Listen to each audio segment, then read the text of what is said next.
Sorry, I just got thrown off by this update because I had a M. Jones touchdown pass complete to M. Jones pop up from earlier that I didn't see. I'm assuming Mac Jones didn't throw the ball 47 yards to himself. I think it was Marcus Johnson. Yeah, His name. cornerback. Their rookie cornerback. Was it? Yeah. Yep. I must not be able to read. Yes, that or there is an error in ESPN's app. Both are equally likely. Welcome to Beerfield. Chris, Ryan, Dan here with you for Week 13's preview. So all the injury news and fantasy football advice and stuff like that you could ever want, as well as continued live coverage and updates on the Antonio Brown situation as long as we're recording. It looks like he's still in a standoff, but I can't tell. There's been no updates recently. Apparently in a standoff, and there's kind of a hostage situation there too, right? Or no? No. I thought he just like barricaded himself with guns. Oh, he's barricaded with guns. The reason why they're there is because he's barricaded with guns and threatened to kill the person that the assault charge was coming from, I think is what happened there. I guess he gave some girl an eviction notice. Who was living in his house, yeah. That was supposed to be up today and she wasn't out. I think that's what it was.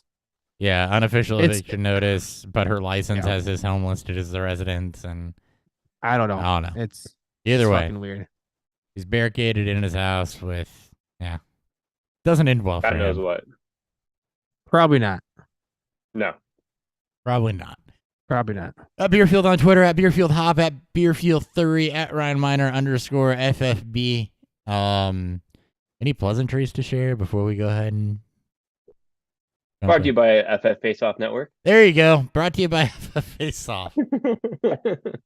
Pleasantries is Santa Claus Gabe Davis is giving people touchdowns. And Santa Claus Ryan Miner is giving people written articles. Yes.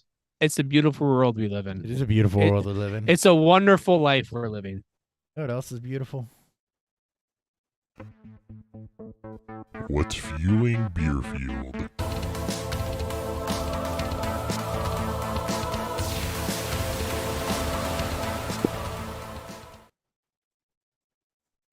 Interesting. What are you drinking, Dan? I am drinking Triptych. Triptych.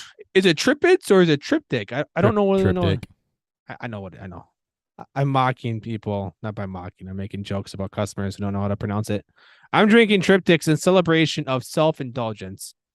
This is a rustic, unfiltered lager. Oh, it's one of their lager series. Aged on American oak. Oh.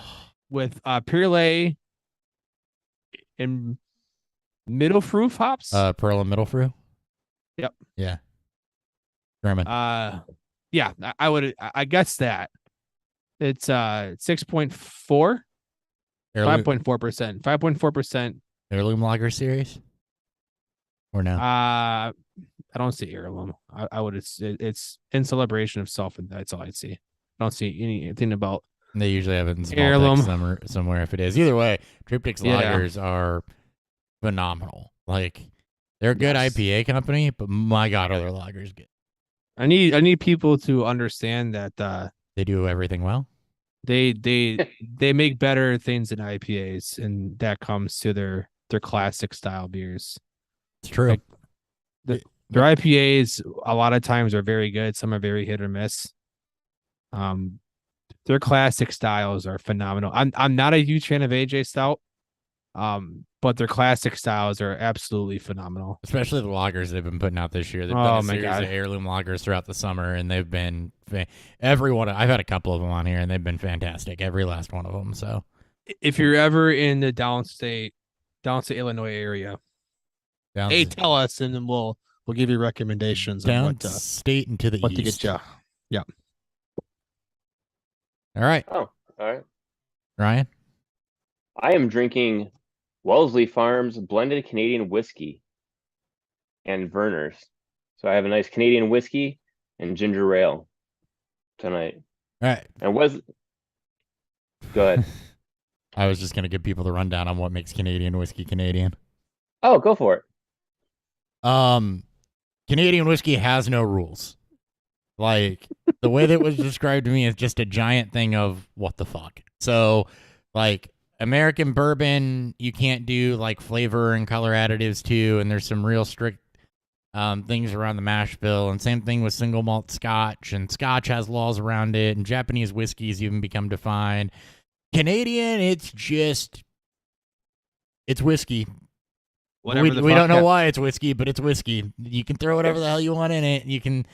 You buy the cheap shit, it'll give you a massive headache because they probably have sugar and caramel coloring and all sorts of other crap in there, but you can do And it whatever burns. you want with it because Canadian whiskey is just what the hell, anything goes.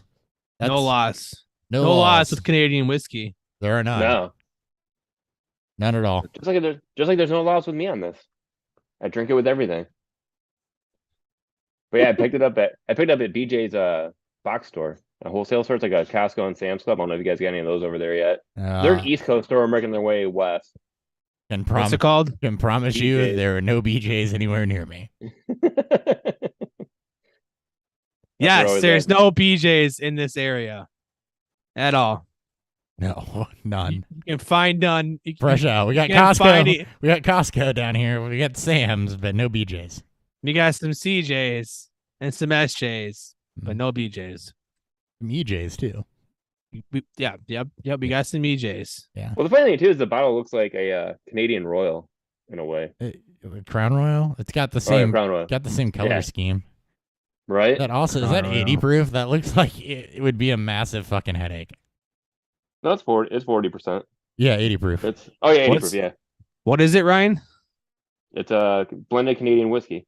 It's No, very no. smooth actually. Blended. What's the name of So Oh. what's the name of the distillery? Wellesley's Farm, WELLSLEY. Wellesley's Farm. So Yeah. here's the other thing about when you see blended whiskey. Doesn't mean that they blended a bunch of whiskeys together. It means it's fucking vodka, and they might have blended a little bit of whiskey with it with color and flavoring. It It's tastes good. great alcohol Oh my god. that they then Love it. spice up. The Canadians are fucking crazy. That's not just Canadians. That's like if you go buy Cabin Still, which is American. If you buy Yeah. American blended whiskey, or I think Tin High is too now, but a few other things. If you see blended whiskey, that means that shit is clear grain alcohol. It's been blended, And that's why it's with always- whiskey. And that's why it's always the rail at most dive bars. and that's is why their- you'll get a massive fucking headache from drinking it. Yeah, it's fucking dirt cheap. Yeah, I bought it for like $26, so I can't complain. For a handle, yeah, that's about right. Yeah, 26? yeah. Damn, that's almost fucking Tito's prices. that ain't that. That's like just above rail level, Well, yeah. which ain't saying much. Yeah, it goes good with Werner, so it's easy. Yeah, Smooth. he's drinking it with ginger ale. Ginger ale helps That's true. smooth everything out. It helps smooth his throat so you can talk more. Indeed. All right. Yeah. Sorry, I'll stop ripping on your whiskey. No, that's fine. I've got, hey, careful, man. There's a beverage here from Pipeworks Brewing. Ooh, Pipeworks. Yes, Pipeworks. So it is an imperial white milk stout with lactose, vanilla, coffee, and cocoa nibs, inspired by White Russians and the Dude. So I like. I'm interested to hear your thoughts because I had it before. I think a few years ago. I was still with Benny's when I had it, and I was not impressed. I'll let you know. It's my first impressions are mixed, so we'll see as I go. Okay. I think there's some things to like about it, some things to not. Yeah. I have a love-hate relationship with Pipeworks, but it's a white stout. It's my favorite beer style. Had to go. That's like me with Little Beaver stouts. Yeah. News.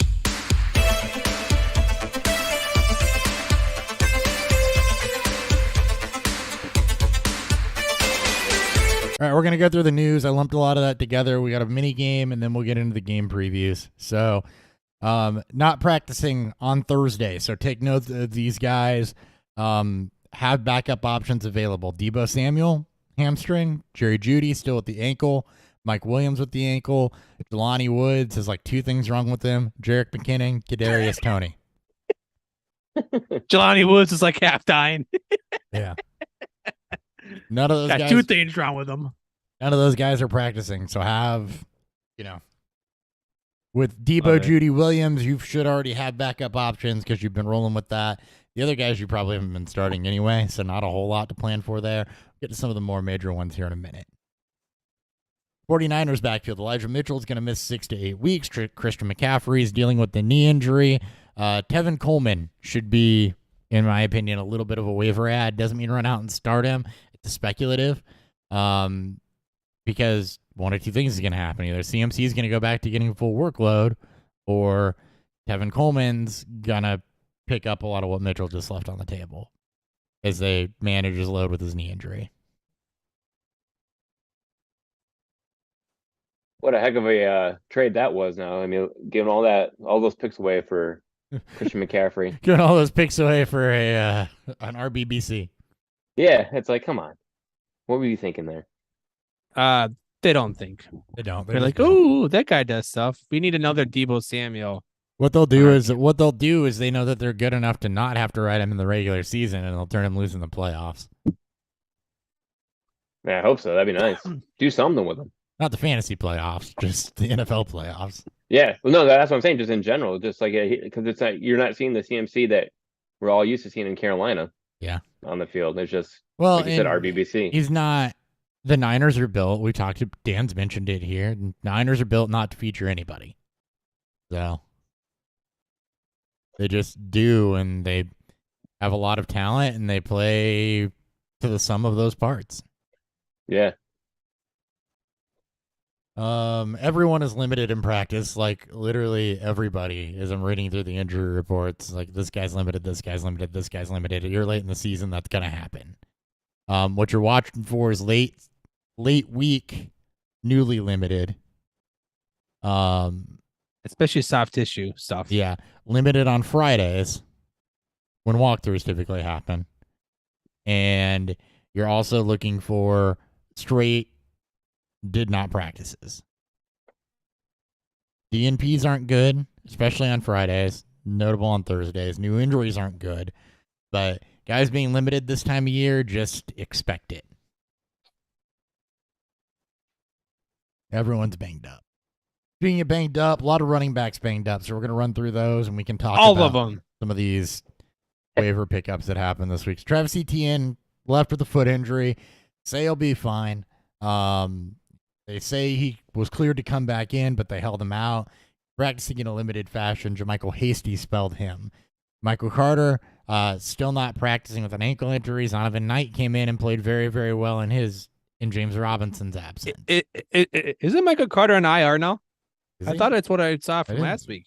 Really? I didn't. I didn't I see him thought go I on heard that IR. he was on IR. know. I think he is. I don't think so either. So I thought it was all speculative of his injury. Okay, It I was. swore He I thought is. I swore I saw Nah, somebody he's say no, he's not. Yeah, not practicing. Nope. Sideline. I swore I thought I saw that he was put on IR somewhere. The way that Zonovan Knight performed, he's already been picked up, as probably has JaMycal Hasty. Would have been the two hot guys flying off a waiver. Yeah, I got him in Scott Fish. Zonovan? For the playoffs. Awesome. Hell of a run, because Salah's already said he's earned a role, which is fine because Carter needs to be in a split back role anyway. So Knight was I want to say he was a good he was a decent prospect too. it was okay. Yeah. Not great. Yeah, Michael Carter's fine. He's just a DNP with an ankle. Yeah. So Ryan just He's tuned there. into the last 3 minutes of the show where we already came to that conclusion. It's best comparable. It's Khalil Herbert. That's pretty good. Very good. He's just bigger. He is literally just big on Michael Carter. Yeah. That's funny. Najee Harris is not practicing. Jalen Warren is back at practice. Denny Snell, who was pressed into duty and actually didn't look terrible, is limited. So He did get a touchdown. 60 And probably like yards other on people. 13 carries too. Yeah. And I picked him up too on waivers because I need an RB2 really bad, and now it looks like I wasted a spot for an RB2. If Najee doesn't, well, yeah. And here's the other thing too. With Warren, I'd imagine that's a hot hand approach, but we'll see. Elijah Mitchell, 6 to 8 weeks. We already talked about that. I must have forgotten to move that. So anyway, ETN, y'all worried about him not being full featured if with the foot injury? If they try to play easy with him for a little bit. It's been stated that they're not 100% committed to him playing this week. They're gonna keep monitoring. They're gonna keep monitoring the situation to see if it's even worth him playing. Jags are likely out of the playoff contention. I don't think they're mathematically out, but they're pretty much out of playoff contention at this point. No reason. Yeah, to me, it's always something to monitor. It's the same thing with with the Bears and Justin Fields right now. There's no need to press him, but I think he'll play if he's relatively healthy. I think he'll play. I mean, he never had his pads off. He was there on the sideline. He was ready to go in. So if he's not 90, if he's not even close to 100%, do you try to as fantasy people? Are you going to risk playing him? I think you do, but I think that you have to temper your expectations and realize that he's probably not going to get his full workload. But early in the season, he didn't have it either, and he was still flex viable. So I think he's still playable if he's active. I just don't think you're going to see a full workload out of him. Would you play him or Xavier Knight? I don't know who Xavier Knight is, but I would play Zonovan Knight over him. Zonovan Knight. I would play. Well, it depends. Is Carter healthy or not? If Carter's not healthy, it's absolutely Zonovan Knight. If Carter is healthy, then I think it's pretty net neutral. Okay. Either way, I still play ETN just for the upside of ETN. That's what I'm assuming is what people are going to be asking. It's going to be It's going to be guys like Zonovan Knight.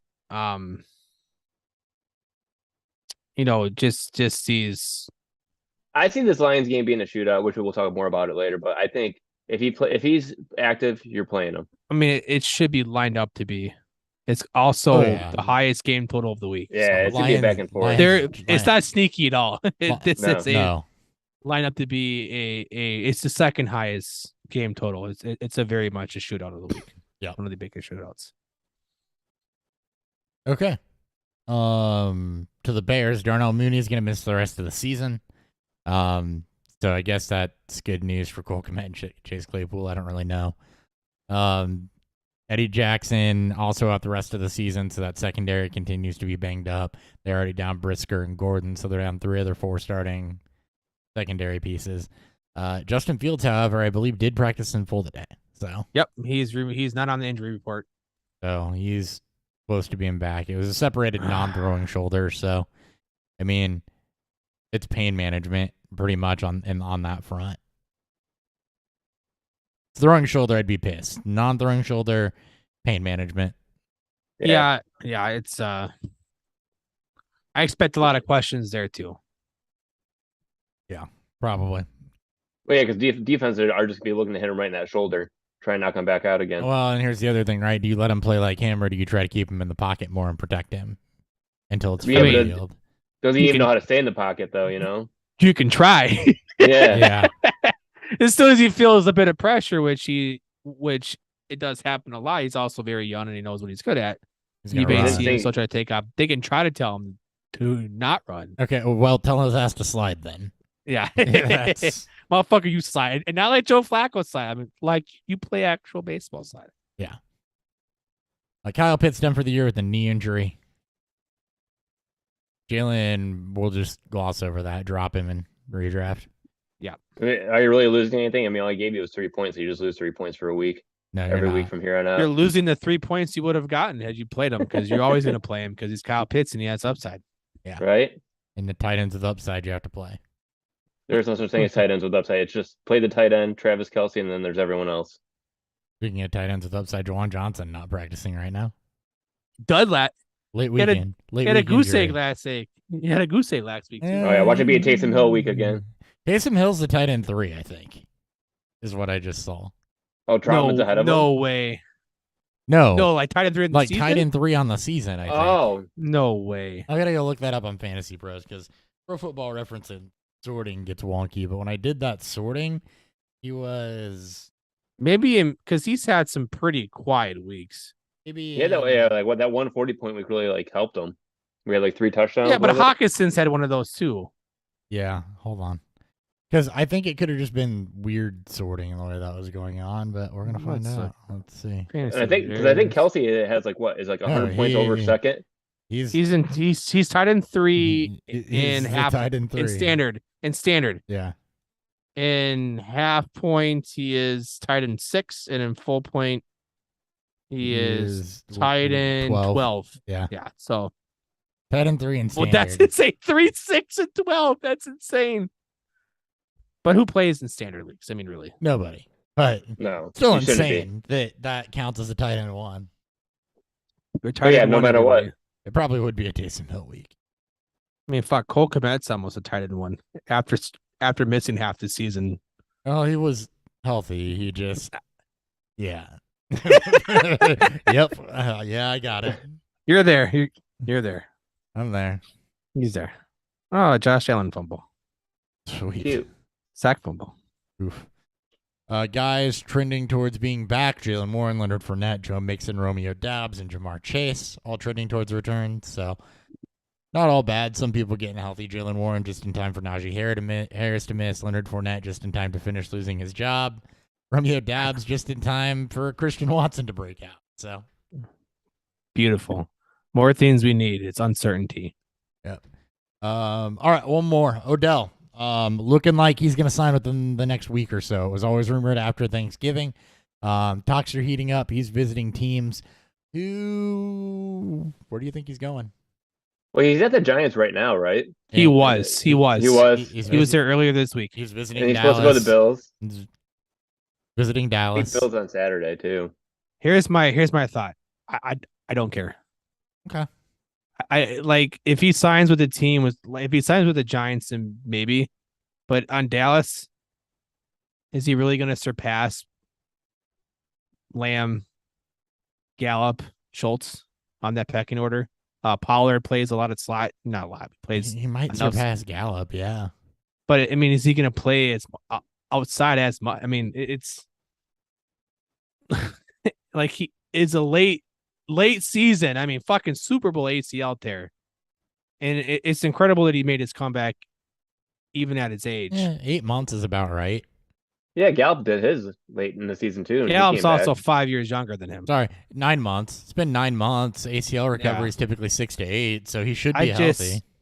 To me, it feels like Julio joining the Bucks.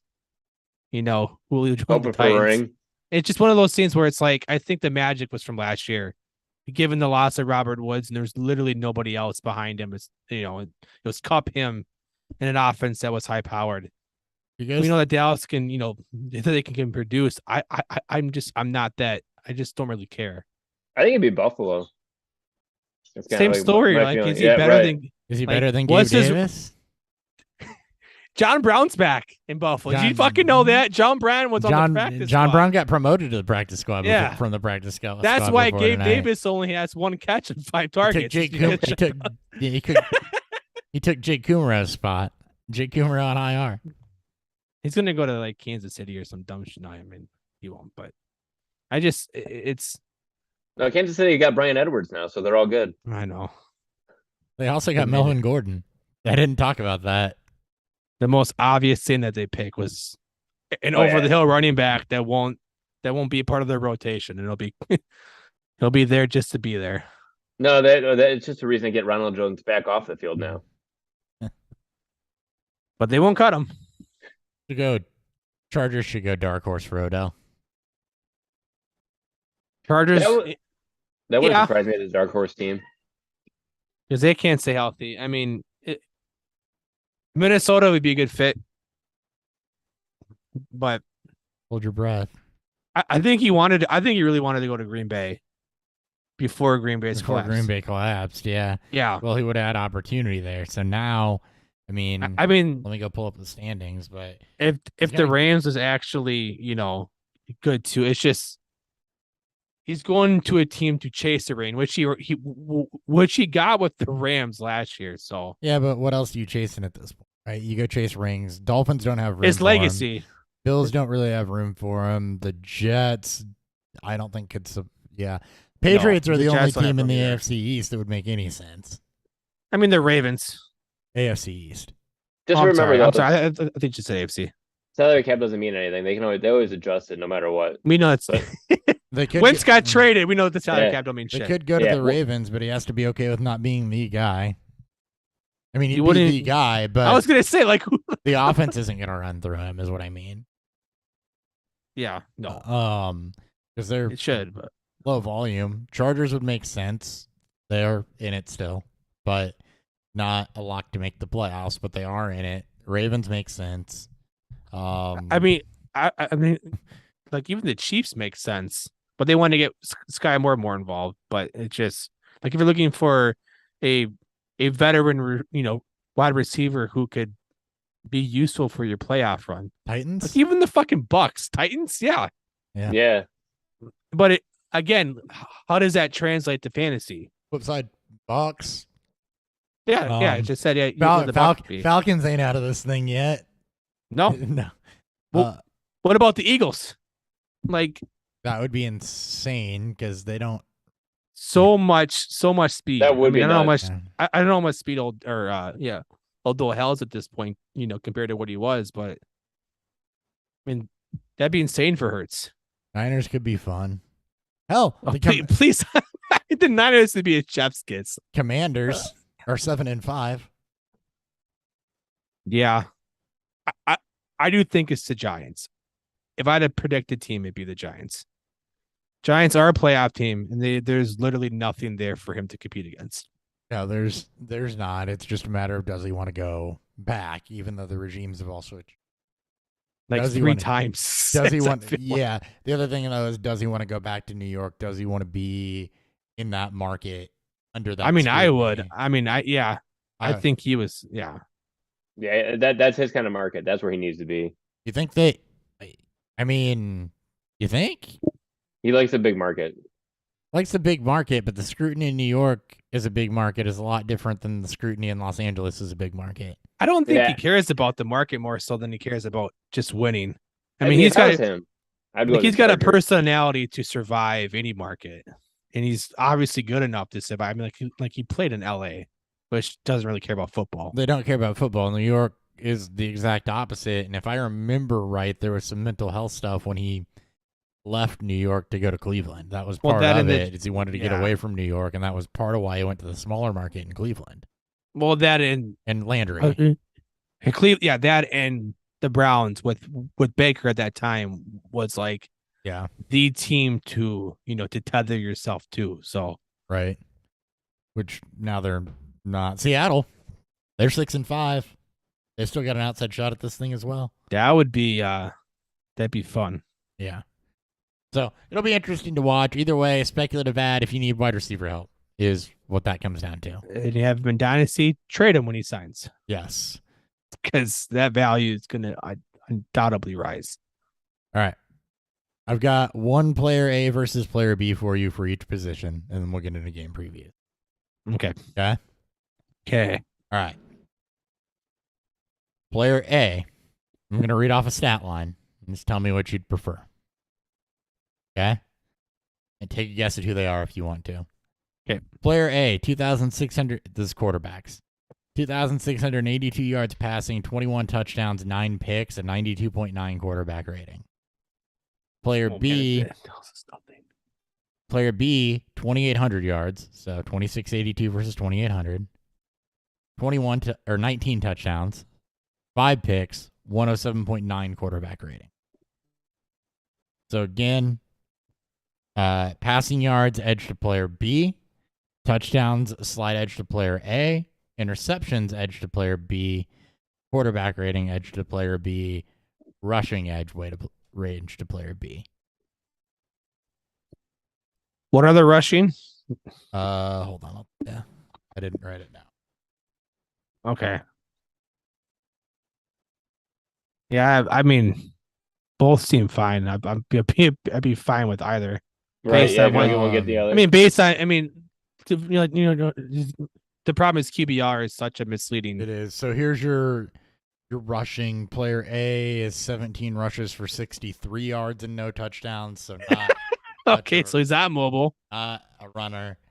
Player B, you're gonna see. Maybe not. Okay. Player B, also not much. Well, okay, a little bit more of a runner. 50 rushes, 240 yards, and a touchdown. I mean, it's not really much. So 50 for 240 versus. Well, that's like 4 more touchdowns. Than One Wayne sounds rushing yards. like they're considered a top 7 QB. The other one's a journeyman quarterback. Before the season, yeah, that'd be a fair statement. It's But one of them, probably- Geno Smith. It's one of them, Geno Smith. That's what I was thinking too. Geno So Smith. player B is Geno Smith, the 2,800 yards, Yeah, 19 yep. touchdowns, 5 picks, 250 rush yards. Yeah. And Any A guess- is Any guesses on player Justin A? Herbert. No. what was players A stats, or it just is passing stats again. 2,682 passing yards, 21 touchdowns, 9 picks, 92.9 quarterback rate. Oh man, is that Burrow? Aaron Rodgers. That's Rodgers? Really? He's got 21 passing touchdowns. Yep, 21 passing touchdowns, 9 picks. I mean, I would have always picked player B in that sense. I thought one of them would have been. Yeah. Okay. Nope. That was, I'm glad I picked the right one. So the point of that. I guess. So the point of that is to show that Geno Smith is performing just as well as Aaron Rodgers, and you can decide who that says more about. Yeah, the answer is always going to be Geno Smith. Indeed. It speaks volumes to how I'm very happy for him. Like super happy. I hope he doesn't kill Seattle for dynasty because I'm embedded in a lot of DK Metcalf moving forward. All right. Ready for running backs? Sure. All right. Player A, 177 rushes, 900 yards, 8 touchdowns, 15 receptions on 18 targets, 60 yards. Oof. Player B, 143 rushes, 634 yards, 4 touchdowns, 30 targets, 25 receptions, 202 yards. Oh God. So, edge to player A in the rushing stats, 4 more touchdowns there. I can get you receiving touchdowns if you want those. No, I don't care about those. So 4 more touchdowns and 250 more yards in the run game for player A. Player B, 10 more receptions, 150 more yards. I have no clue. What are their fuck? How many yards did player A have? Or not yards? Rushing touchdowns? 8 for player A. Versus 8? Yeah, 8 for player A Ooh, versus that's right. 4 for player B. A is almost at 100. It's almost at 1,000. yards. Yep. Yeah. Now, when you talk scrimmage yards, A is at 960, B is at 830. So they're both. It's a lot closer when you talk total scrimmage yards. Is B Ramondre Stevenson? B is not Ramondre Stevenson, No, I feel like the receiving's too low for that. which is hilarious. Yeah, because the rushing feels about right, but the receiving feels too low. Andre Stevenson would have been a good comparison to plug in here against one of these guys too, just for funsies. I am. Maybe I'll do I'm that very. at the end.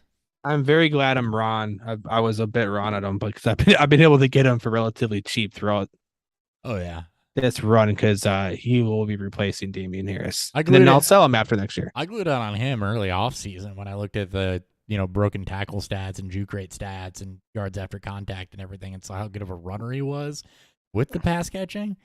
It's all over Vermont. That Oh, I mean, like That's what his sold pass catching was what really sold it more so for this year, and I always bought into him as a I always bought. long-term option. I But always bought into him as a pass catcher, but it was seeing the rushing stats that bought me all the way. I'm stumped on this one. it's tough because I feel Well, like one I'm of trying them's to- going to be one of them's probably a consensus RB1 Uh-huh. pre-draft, and the other one's Yeah, 'cause I'm like thinking, it's one of Saquon them, like- Barkley, and it's not. no. I think Saquon Barkley's Barkley got has more it- scrimmage yards. Yeah, he's got over 1,000. Who? I know, because I know Barkley has like what 9 something Barkley? rushing yards, I think. So I did consider 1,000. Barkley for this, yes, but I didn't end up using him because there's a pretty big Right. passing discrepancy. Yeah, I think he's got. It's not. It's player B Najee Harris. Player B is not Najee Harris. Damn, I Is, thought is maybe- player B it's like someone's been injured? No. Actually, Okay. not injured. Has played every game this season, or 11 games. So every game he's been available this season, he's played. All right. Player A is someone Dan loves. I love. Ooh. I know. Can't be Dalvin Cook. No, but Dalvin Cook was Cook? also considered for this. Uh, He's very close to Dalvin Cook in productivity. Again, receiving is what was a discrepancy there, but as a rusher, he's very close to Dalvin Cook. Receiving wise, Cook had a bigger edge player I know choosing to compare. Let me know when you want me to reveal, and I will. Go ahead, because We're this gonna is be a sitting here podcast. selling. Yeah. All right, player A, 177 rushes, 900 yards on the ground, 8 touchdowns, 15 receptions on 18 targets for 60 yards. That is Miles Sanders.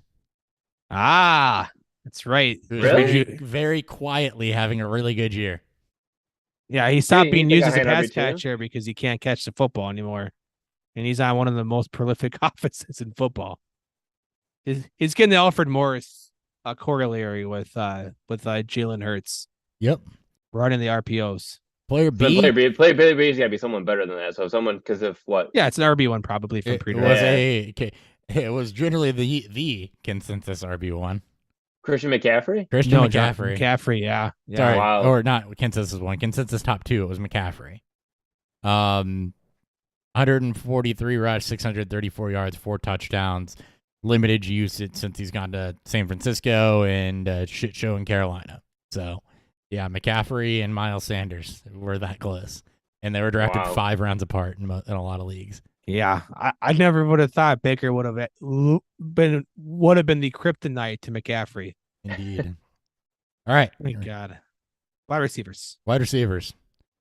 Player A, 80 targets, 57 receptions, 826 yards, 5 touchdowns. Oh, God. Jesus. Player B, 91 targets, 56 receptions, 725 yards, 7 touchdowns. So they're very similar stat line. Again, touchdowns don't really matter too much. But They do not. 2 touchdown discrepancy, 11 target difference to player B, receiving yard edge to player A.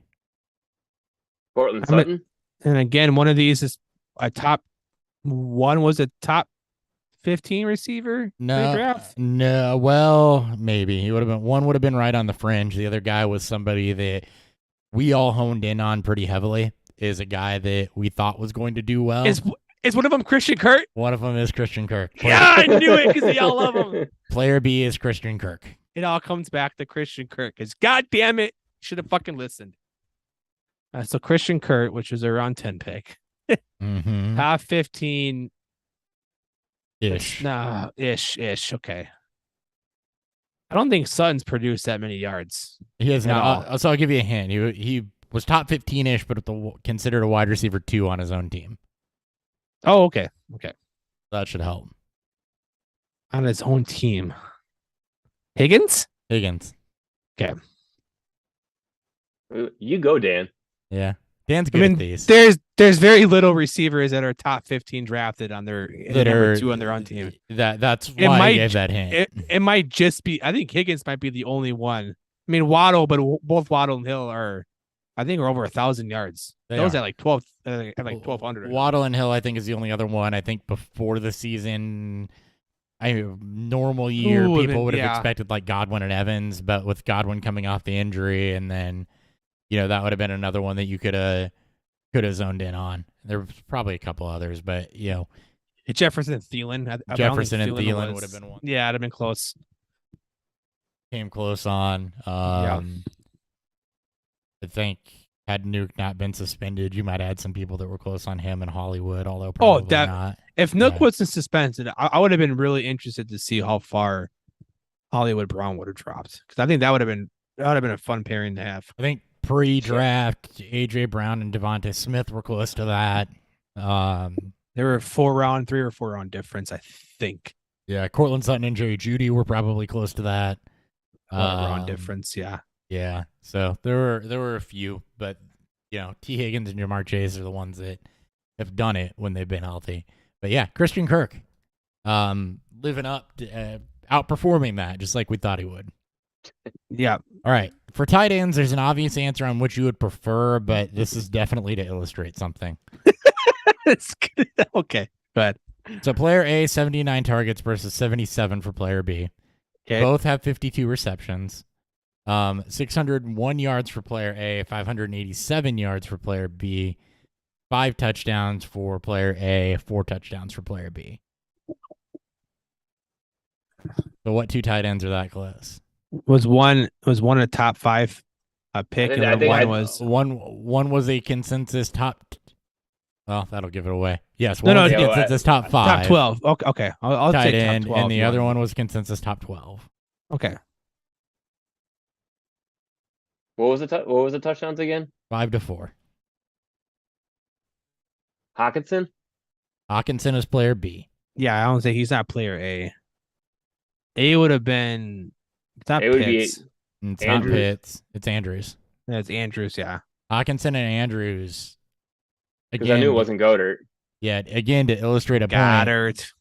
Hawkinson and Andrews are stupid close right now. Andrews was considered consensus tight end 2 easily. Now, he did miss a week or two, but Hawkinson had the midseason trade. They're right there with each other. They're about 5 rounds apart too. I want to say they're about. They're about 5 5 or rounds 6. apart, yeah. So I mean, I was off a Hawk pre-draft. Hawkinson's Yeah, done a lot of it since the trade. Yeah, I say player B. Like I was stuck between him and Kittle. Because I know Kittle had 4 touchdowns already too. Kittle, That'd have been tough too. That'd have been a good guess. Ryan. Kittle's close in there as well. He's 4 touchdowns, and I think also in the mid 500-yard range. Yeah. It's a little tougher to find tight The ends. tight ends. If you're not Kelsey, then Oh my god! that's literally it. If you're not Yeah. Kelsey, Like, Alright. I looking at one of my leagues. Kelsey's up by 90 points. yeah. I mean, he's been Oh, yeah. healthy. He's No Hill. Juju has been banged up too. 102 targets already. yeah, he's up by a lot. It's amazing when a good player, when he loses a good player, he just goes to his other good player a little bit more. The other thing that's a little wild with all this is how muddled the wide receiver standings are. Chris Olave was another guy I considered throwing into that wide receiver comparison because he's right there with He had such like Kirk he had and a Higgins, 5. and DK, and he had such a good 5 game. I mean, DK would have been a great one because DK was a fucking double-digit round pick yeah, at the end of pre-draft season. that's true. Everybody faded him super hard, so DK is right in this area as well. I mean, So he was going. I got him after Kurt. After Kurt.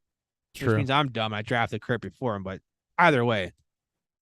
Well, You got a question before we jump into... Kirk's been the better receiver. Yes. A little more prolific passing. 671 yards, 4 touchdowns for DK. So Purple Cat, he's got to know. yeah, He's got to know. gotta He needs know. a third wide receiver, full PPR. Yeah. Is Zay Jones a decent start this week? Just not asking for who or other. He just wants to know if Zay Jones. It's fine. So, Zay Jones is somebody I actually just looked at, and the issue with Zay Jones is ADOT. Quite honestly, he's getting volume. He's got like a 73% catch rate or something like that. Something So stupid he's like like that. LaVisca Chenault at this offense. So, but the touchdowns aren't there because they're going to Kirk or the running backs in that situation. Second highest point total, I'd say yeah. I don't know who your other options are, but I would say that it is not a bad Wow. week to go for Zay Jones. Jesus Christ. 145. I mean, 45 yards last week. This is a guy that's got He's 4 kind games of- of double-digit targets. he's kind of boom bust. That's Well, him and Christian Kirk switched roles. So now he's on the Zay Jones is on the outside. Kirk's in the slot. he is because Yeah. he's he got that's right. Yes. And he's got 20. He's had 24 targets over the last 2 games. I mean, he's Mhm. been outside primarily. I mean, I Derek thought Staley in Kirk week was. 5. No. Gilmore was week 6. Zay Jones has played outside more than Hold Kirk, on. and it makes sense because he's got I'm looking at player 2 inches and profiler. 20 pounds on the guy. What's I mean, the slot he's percentage for Zay? 27.1. So yeah, So I mean, I wouldn't be surprised at times if they flip flopped them, but it's probably pretty minimal. Still, though, I And- mean, tight game against Baltimore, down against Kansas City, 24 targets over the last 2 weeks. Hell yeah, roll with that. Yeah. Yeah. Lions this week too, right? We got a prolific shootout game, so Yep. I have no issue. But I mean, it's all Marvin Jones because obviously revenge game. But Yeah. Okay. Marvin Jones and DJ Shark, revenge, you know. that's right. That's Wide right. receiver versus wide receiver. Opposite revenge games, even though they played on the same team before last year. Yeah, Zay Jones was another interesting one that popped up to me, particularly the target volume is what piqued me. He's got damn near 80 targets already. 25.4 target rate, 22.7 target share. He is Yeah, that's wide receiver 1 volume. he has got no problems, but Him and He's Kirk yeah. It's the A dot is oh, the only thing there. all right. So we Okay. got a QB question. No one. He goes, should I trade Joe Mixon for Deshaun Watson? No. No.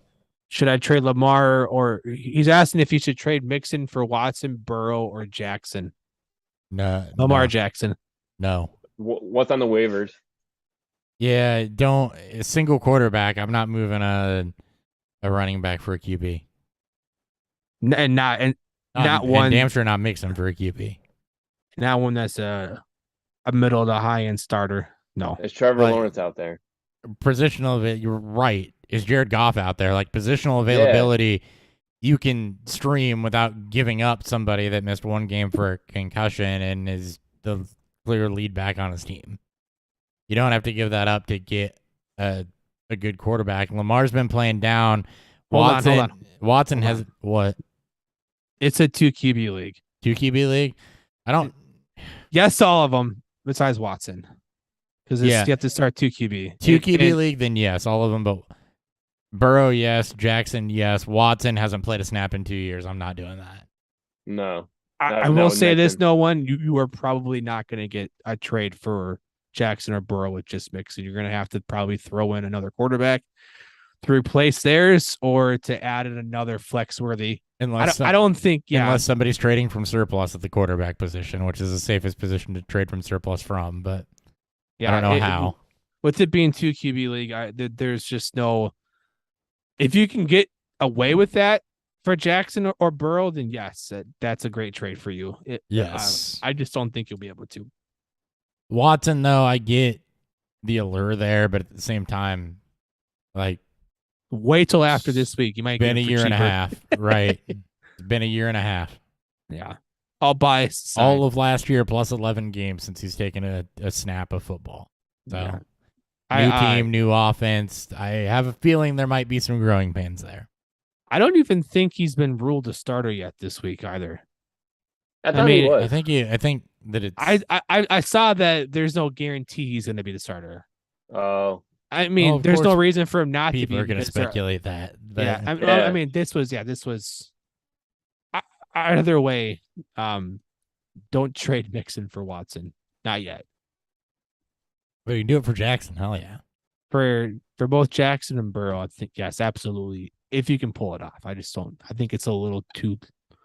It's probably not enough, but if you can do it,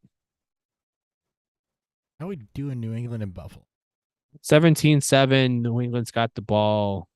57 Maybe. yards for James Cook, who's out rushing Singletary.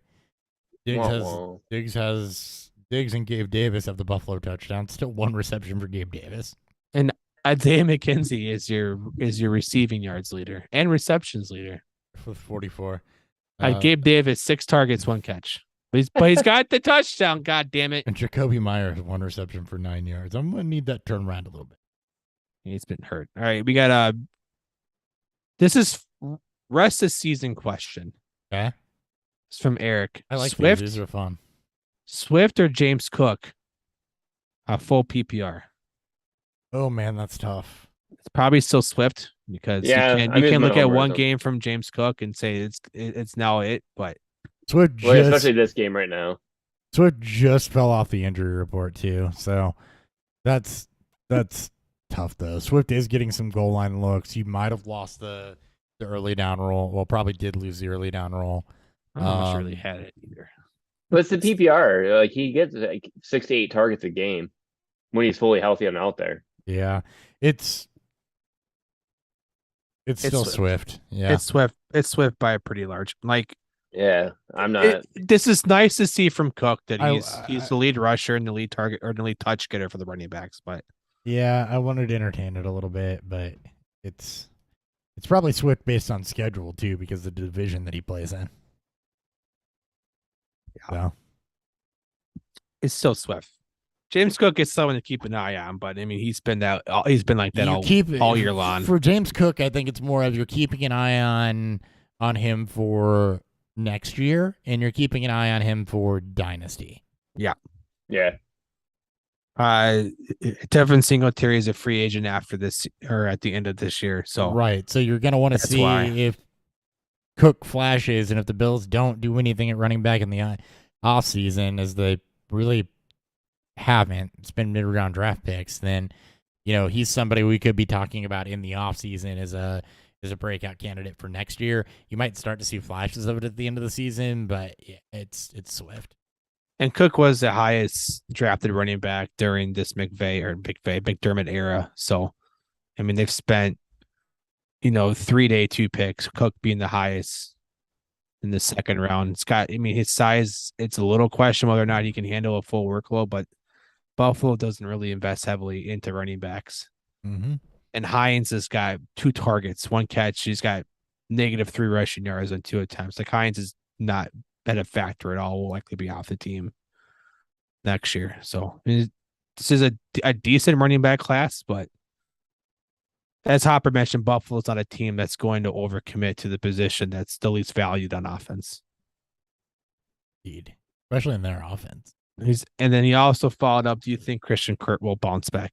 Again, as I've stated all year long, if you haven't played Christian Kirk yet and you don't play him this week, why is he even rostered? This is the goat of goat matchups against the worst defense in football. And he still had 9 targets. I mean, he's getting used by the in the red zone. He still had 9 targets. You're 1 week removed from a 100-yard performance and 2 touchdowns. He's got 3 touchdowns over the last 3 weeks. And his floor since week 6 has been 7 targets. I don't even know that. Yes, I think he'll bounce back, but I don't know that he needs to bounce back. Homie has a bad day every now and again. Yeah. He's got Okuda probably on him too, though. Yeah, they will. Okuda's good. Is he going to shadow in the slot? Is he putting Okuda in the slot, or is Okuda going to be on Zay outside? Probably Okuda be on Or Zay. Marvin. Yeah. No, you're playing Kurt. This is a prime matchup to play him in. So that's what we got for questions. You ready for game previews? Or beer review? Yes. Yeah. Beer review.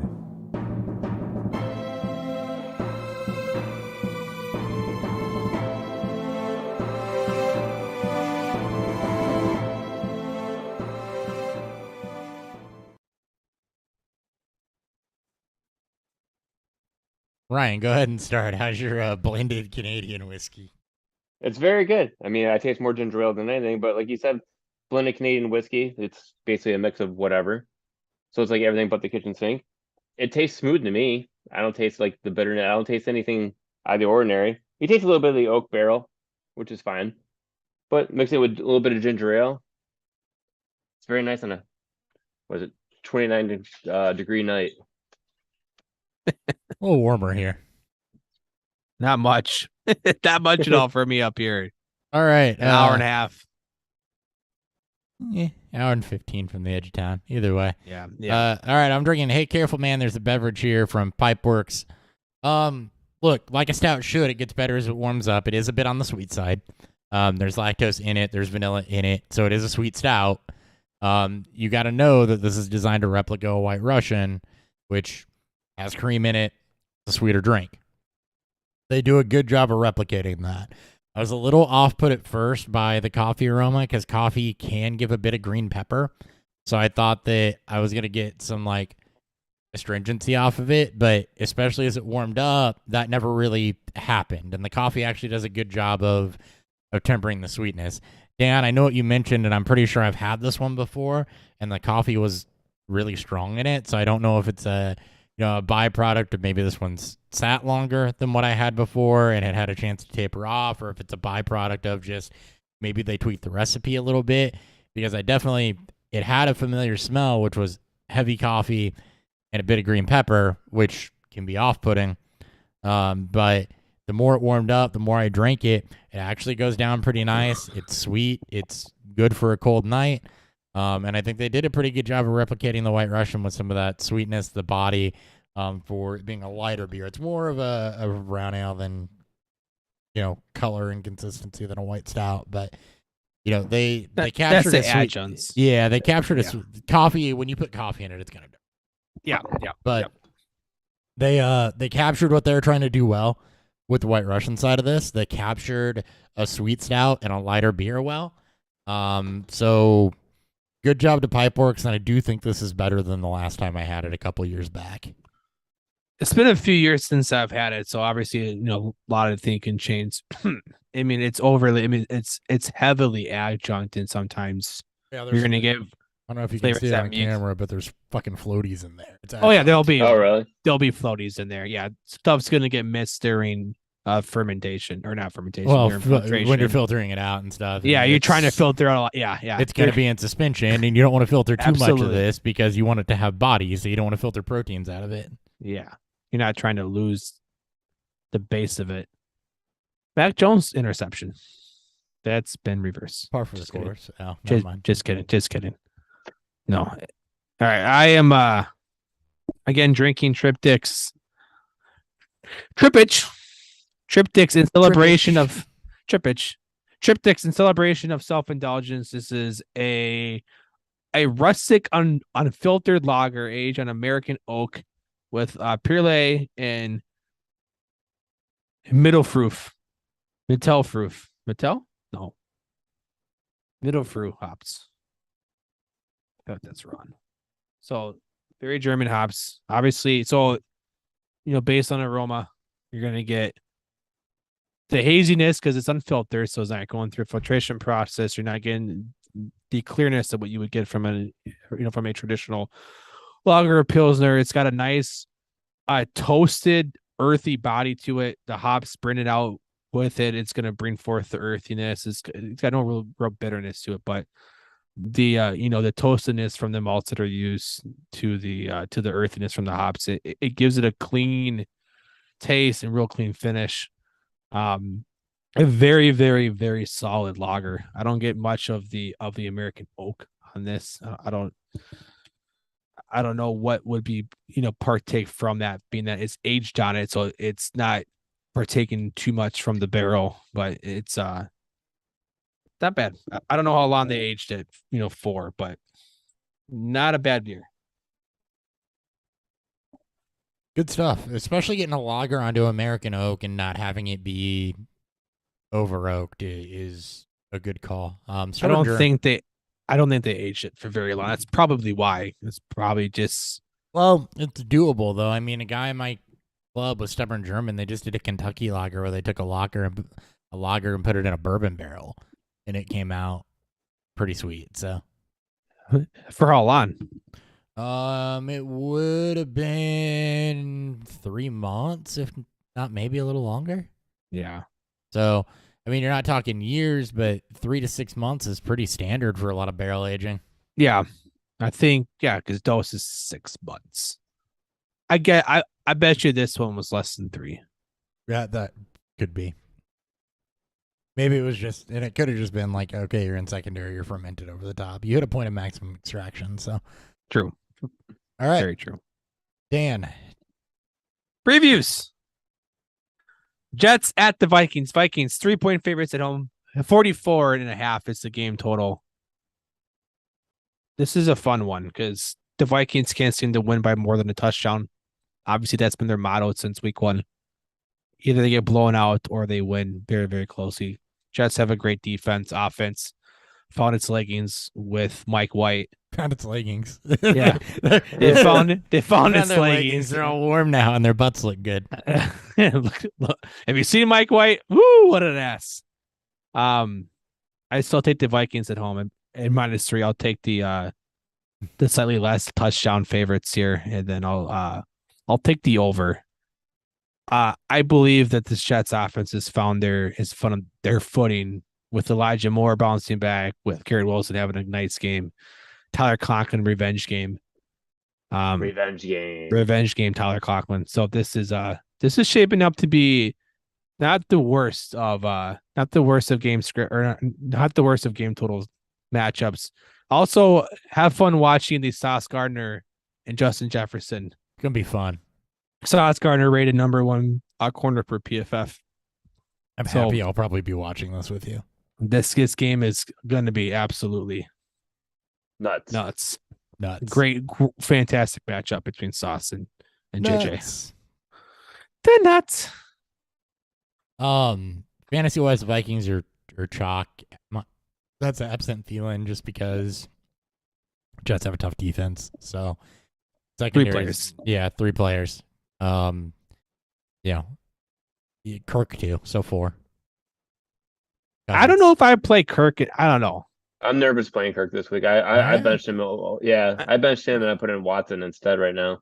He just hasn't. He hasn't. I mean, it's not efficiency. It's a little more turnovers. Like the touchdown upside isn't quite as there as 3 touchdowns last week against New England is a tough defense too. So I think he'll have the yards, but I don't think he'll have the touchdowns. I don't think he'll have like 1 touchdown and maybe like 300 yards. I don't even think he's not been a big yardage guy this year either, though. No, he hasn't been. He is cracked 300 yards once this season. Yeah. Occasionally. Once. Oh, Kirk Cousins occasionally cracks. No, I'm just kidding. We're not doing the same title. No. I think Kirk. He had 299 last week, 357 a couple weeks ago, 265. Right, I don't know if you know this, but 299 is not 300. So all right, so you don't get those bonus points for only hitting 299. Sorry, DK. Sorry, DraftKings. No bonus. I'm a math guy. I'm looking like more like 250, 270 range at most. I think 250. I think 250 and 2, which is fine streamer. 252 and 1. Yeah, 1. Sauce will get 1 play he wins against Jefferson. He's a streamer. The other 3 are fine. Garrett Wilson, absolutely go with that. More bounce back, but it was on 2 targets. I know. I just want to be excited he got involved in a game in which he hasn't been involved all year. 2 targets, 2 receptions. He did get involved. You're hoping for a little more involvement. If you need a YOLO play, it's fine. Conklin is a fine streamer at tight end, but Garrett Wilson's absolutely what you want. It's not a good night. Roll with it. Even if Carter is somehow active, which I don't think he will be since he's not practicing, roll with it. Yeah. Targets. If not involved, if not a great runner, if the Vites get up a bit early, it can actually keep a lead. He's a good pass catcher too. It's gonna be a fun game. Yeah, even Zonovan Knight's good at DFS for 4,600. But everybody's gonna do it. I don't know. I don't think it's that. I don't think it's that chalk.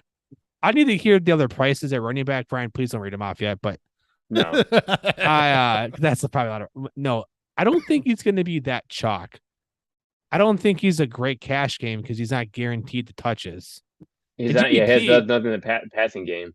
In GPP, I think he's a fine comeback player if you're stacking Vikings, right? If you want to go like heavy game stack in this game, I can see him involved. I don't think he's going to have a high ownership though. I don't think he will.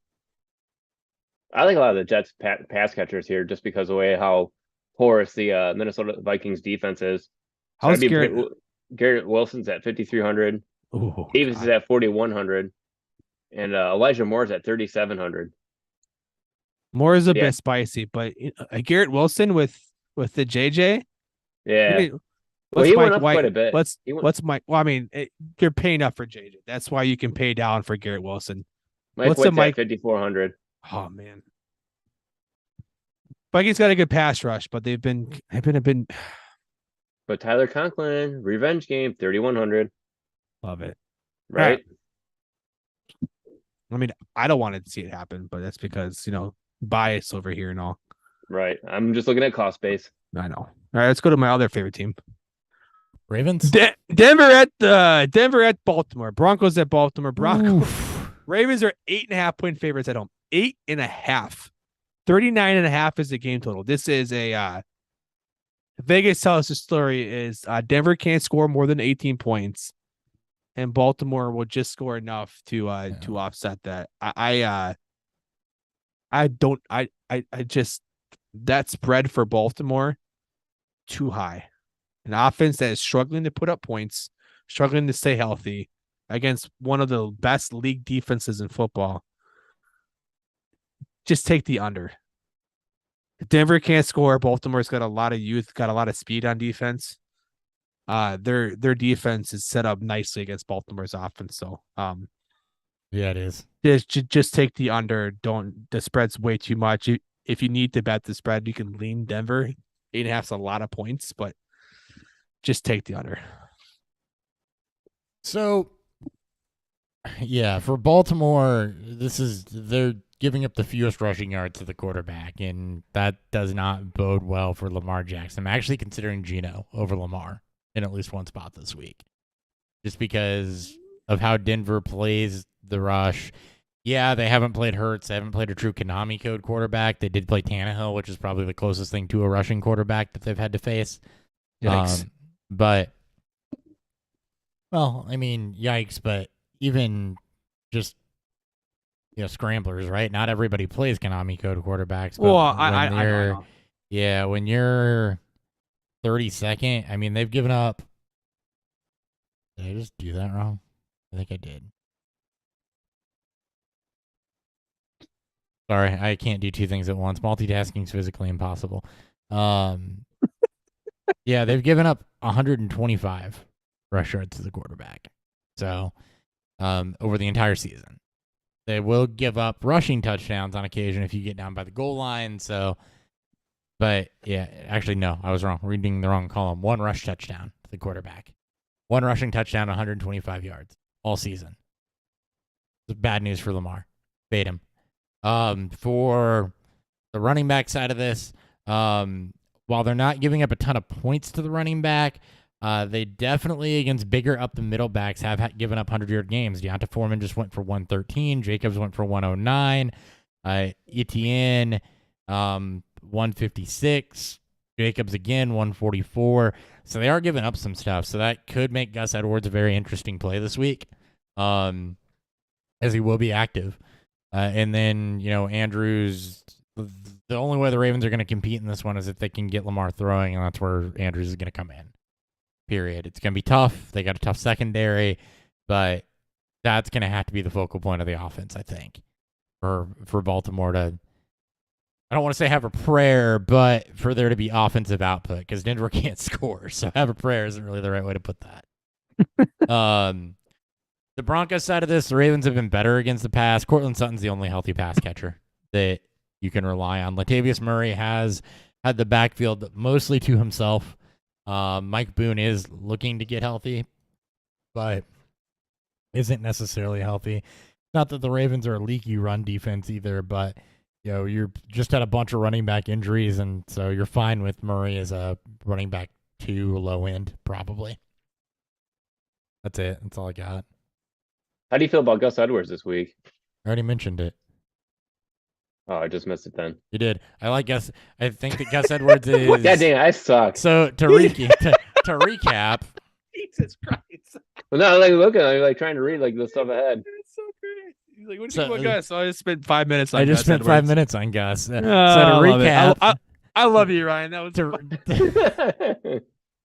that's the name of the show. So to recap. So what do you think about Gus Edwards? Yeah, so what do you think about Gus Edwards this week? So to recap, the Broncos give up a lot of yardage. Oh yeah, all right, never mind. Shut up. All right, I got bigger it. in the middle backs. They've given up multiple 100+ yard games to Jacobs and just gave some up to Foreman. So I think Edwards is interesting this week, even though they're not giving up touchdowns. Ryan thought you were talking about Kenyon Drake, right? Is that why Ryan was like, "Oh, he's probably just talking about Kenyon Drake"? That's why. Yeah, that's what I first saying good things about a running back in this game. It's probably Kenyon Drake. Yeah, I'm gonna go with that excuse. Who's done shit since Gus has come back? Ryan. Nah, these DFS. I don't. What you thought about Gus Edwards? How do you feel about Gus Edwards in DFS? Yeah, I mean, I'd be willing to take him for $5,400, but that's pretty much it on this whole entire game. I don't want anyone else. It's just too much Too many question marks. I don't like it. It's a low scoring game. It's one of Even those Cortland games. Sutton's not even happy to me. Yeah, what Hop said about, he's only the reliable one. Well, It's like, Okay, I so he don't does rely listen. on that. He does listen to some things I say. Apparently, Both Selective hearing.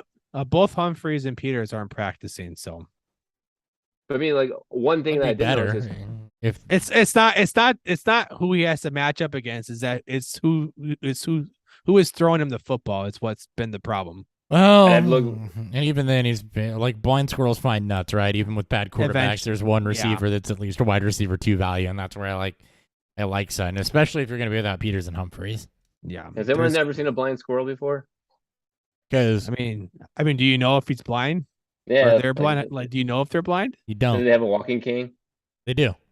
He's got a tennis ball attached to it. All right, Walking to the side of your- we're Just we're poking around fucking- at the legs of Gus Edwards there, trying to get around him. Let's move on to the dirtiest potential game shootout. Pittsburgh at Atlanta. Oh, Pittsburgh 1.5 point favorites on the road. 42.5 is the game total. I said dirty because I don't know if anyone really wants to test this game. But if someone tells me that Pittsburgh and Atlanta is the highest scoring game this week, it just wouldn't shock me. You have enough playmakers on both sides of the ball to find points. And both secondaries are just straight trash. With that being said, take the over. Kenny And, Pickett has fuck trying to guess who's gonna win this game. Kenny Pickett has 1 touchdown over the last 4 weeks. He is not shockingly to me has not been good. 1 touchdown over the last. He's 4 got a weeks. volume like that's he's averaging almost 38 pass attempts a game. So he's got the volume on his volume's side. there, but oofta. Yeah, he's just 3 touchdowns, 8 interceptions. with Deontay Johnson, George Pickens, and Pat Freiermuth, 1 fucking touchdown. This offense can muster. Yeah. Mike Tomlin might get fired after having 1 bad season. I He doubt won't. it. I doubt it. I do too, but I'm just saying it's Deontay Johnson is also I know it's a good matchup, but damn, dude's got no touchdowns this season. He's gotten a shitload of targets, and he's crossed the 50-yard plateau 0 times since Pickett took over, or 1 time since Pickett took over as starter. I think Pickens is the only real Pickens is the only real thing you can go flex with. option too. Yeah. At best, he's flex. He's a flex op. Well, I think that Because he's going to get AJ Terrell. Johnson will, yeah. Oh yeah, no, not Johnson. Johnson plays inside. Pickens. It's going to be Pickens. Pickens will probably draw Terrell. I think Pickens is the flex play with maybe a little bit of upside because he's good, but Pickens is the flex play. The running back side of this for Pittsburgh is I don't think Najee plays. No, I don't think he will either. I don't think It's he gonna will be Warren either. and Snell. It's going to be Warren and Snell, and they're going to go hot hand. So how do you approach that? You don't. You stay away from it. For the other side of this with Atlanta, what can you trust, right? You can't. Drake London hasn't put up more than 7 targets since week 2. Pitts is He's falling out. up a cliff. Yeah, Pitts is out. You got a good pass rush coming at you. Cordero Patterson's splitting work with Algier right now, I believe. So I don't know that you can trust anything from Atlanta. That's not saying something's not going to go off, but I just don't look at this game and say, I want that. Because you got Algier and Patterson splitting work. You got no Pitts. You got London, who's not being targeted with any consistency. You got Johnson, who's getting targets but not doing anything with them. And Pickens is really the only thing that has any upside in this game. I mean, how does Patterson be completely neutralized as a pass catcher? That's what shocks me the most. Like, yes, he's not a good route runner. We all fucking know that, but he's such he's big and explosive still. And he played wide receiver, so He's got- his hands aren't bad. It's shocking to me how bad Arthur Smith is. Like, we all think Nathaniel Hackett's the worst in the league, but Arthur Smith making a fucking case for being this fucking god awful. Well, heck, it was a fraud covered by Rodgers and Adams, and which What's Arthur Smith's excuse? he had he had Just run Derrick up the middle. Yeah, he had- Derrick Henry, right? He had Derrick Henry, and you one of don't- the most efficient receivers in AJ Brown. Well, yeah, and yeah, you had one of the most efficient receivers in AJ Brown, and yeah, that's you're right. I That's- mean, I'm just shocked. well, and he just also how, had like, Corey Davis, who was somehow relatively efficient some weeks in that offense. It's just, you know, oh my god. you brought in a guy that doesn't have the personnel to do what he needs to do, and it's been bad. Oof. Ryan, DFS, is there anything to save us Nope. from this game? Jalen Warren at best.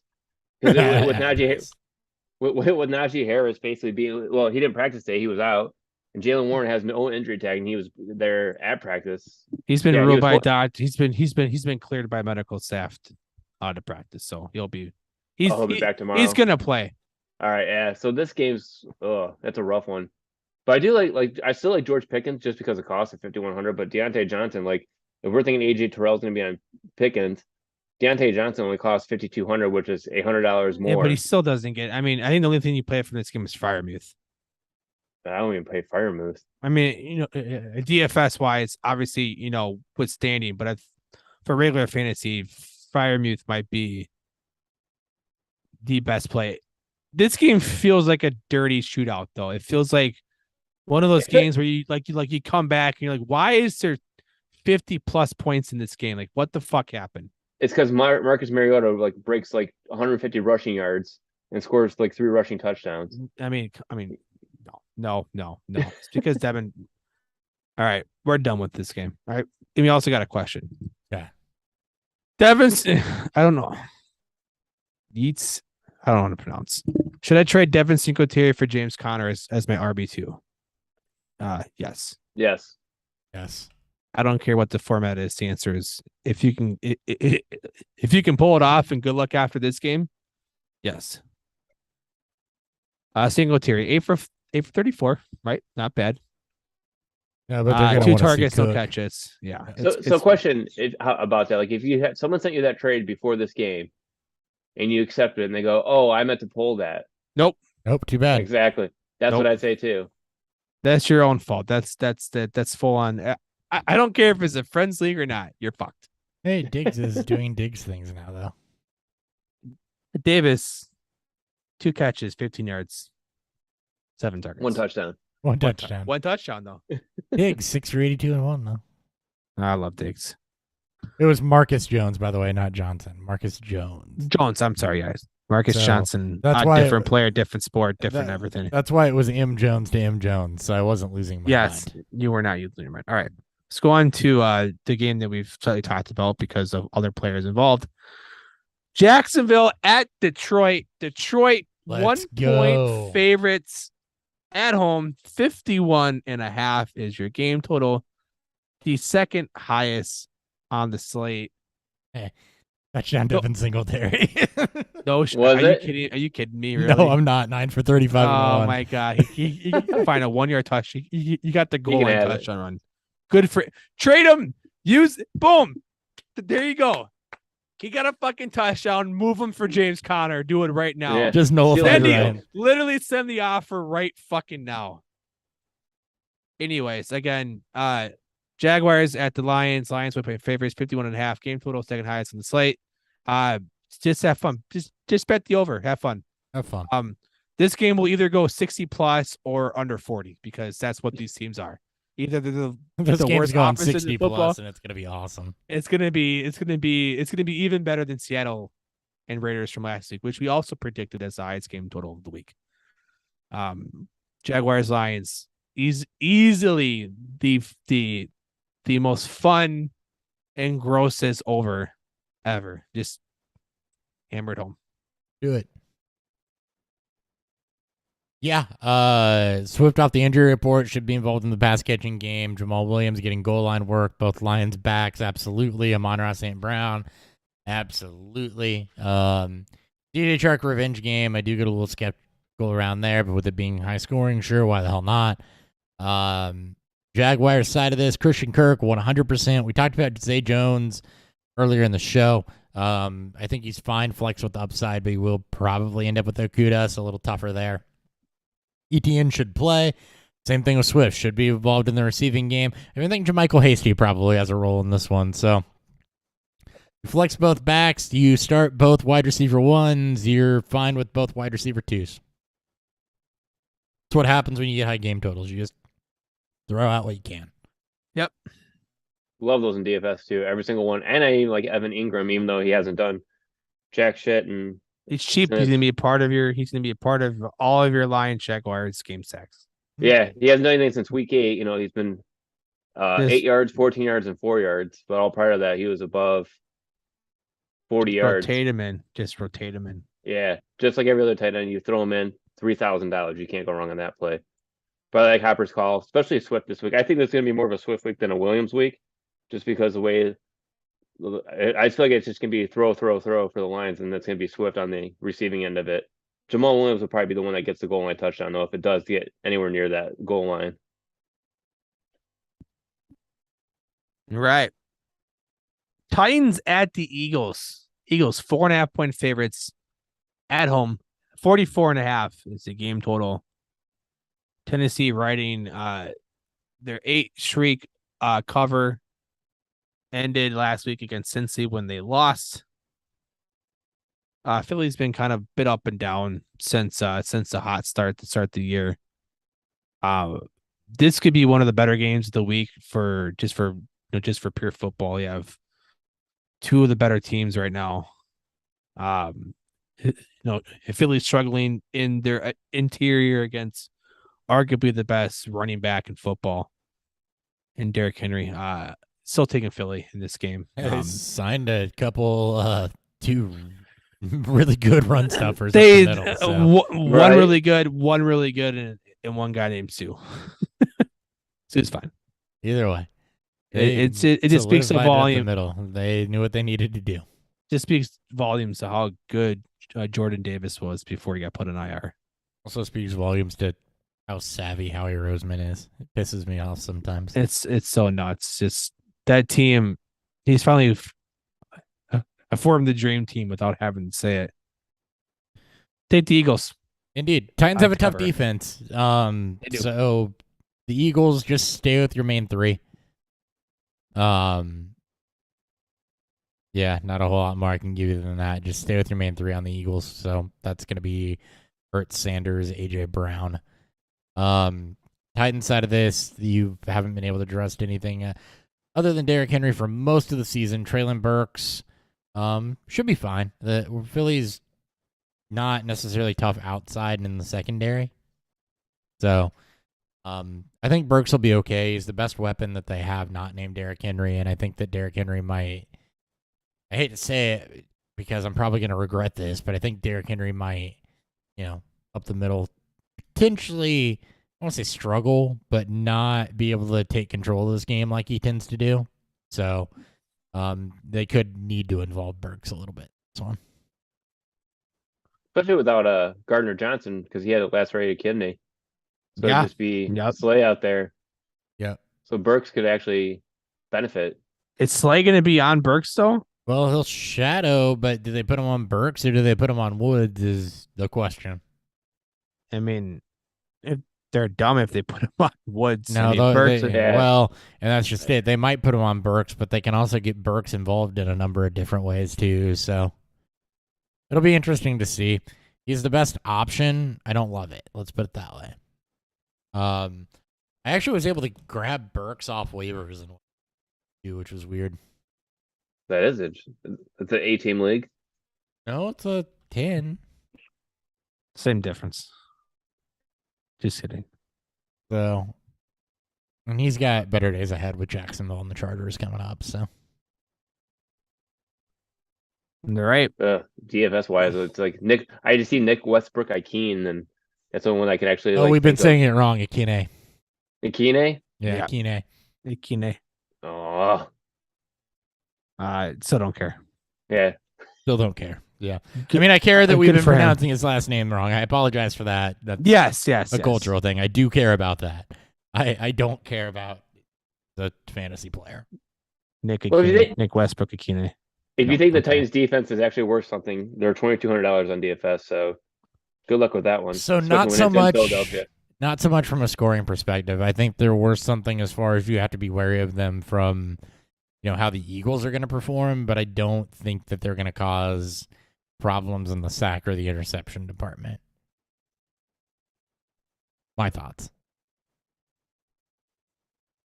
Sounds good. Next game.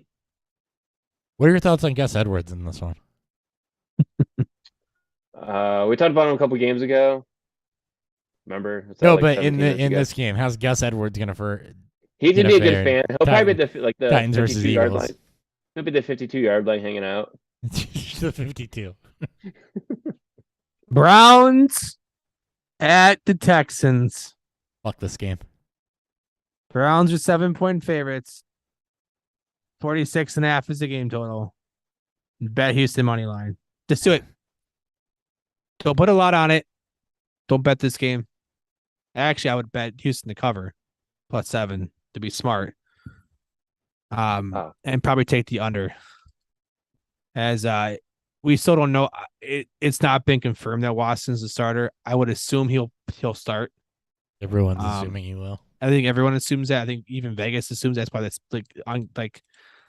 I don't think this spread actually takes into account. I think they would get the spread if Brissett was starting, but take Houston. Just put a little bit of money line. You can bet the spread. Watson's played football in 2 years, and we have no clue how he's going to play in this game. It's an offense that can definitely mask bad QB play. See Baker. But it means it's going to be a lot more running then, which means take the under as well. Houston in the under is my play. Yeah. The Browns is tough because if you believe in Watson coming back exactly where he was and you believe in Cooper and you believe in DPJ, the Texans defense is a bit of an enigma where they're actually not giving up a ton to wide receivers because you just don't have to throw against them.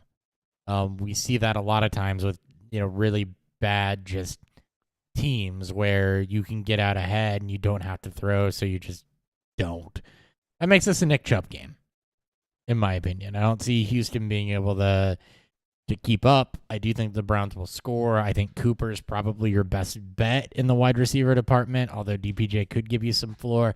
But Houston isn't going to be able to push this. So you're not going to get a big game. This is one you can kind of back off of, and let's see where Watson is as a player, because that's what we have to focus on is as a player. So let's see where Watson is as a player after, basically a year and 3/4 of not playing a down of football. The Houston side of this, is there anything? Dameon Pierce didn't really turn in a great game last week.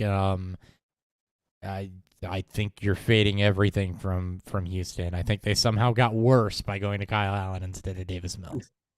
Shocking. Right. Shocking. Might as well go back to Davis Mills at this rate. They should. It's crazy. It's crazy too because Deshaun Watson is already he's the eighth most expensive quarterback at 6,500 too right now. Eighth? My Yeah. God. Well, and talking about Watson, I mean, this is not a shootout game that you want to bet on that. He's going to get his reps in, but, it's kind of a softball for a first game back. He's not going to have to do much. I think he's gonna run though. That's what I like. Like he might get one on the ground, he might get a couple in the air. It's really gonna be like you said, like a Nick Chubb game, if it's gonna be anything. Yeah. But then like you hope too, like I hope also that's gonna be a Dameon Pierce game because he's had 15 attempts over his last 2 games, and he only finished with 16 yards over that span. So this should be a bounce back game for him to get back on track, especially now that he's back at an affordable price. He's actually at 5,900 this week, which is his cheapest since week 4. Week 4 he was 5,600, and then after that he went above $6,000. Is it a bounce back game for him though? Against the a bad Cleveland run defense. It's a bad can run on Cleveland him. run defense, but you got to have opportunities to do it. Didn't he have like 8 carries last week? Yeah, no, 5. He had 5 and 6 targets in the passing game. And that's where I'm scared because even though they're down 30-0 at halftime, I would still expect him to have, a little more rushing involvement there. And here's the problem. He's trended down the last 4 weeks, 27, 17, 10, and 5 in the carry department.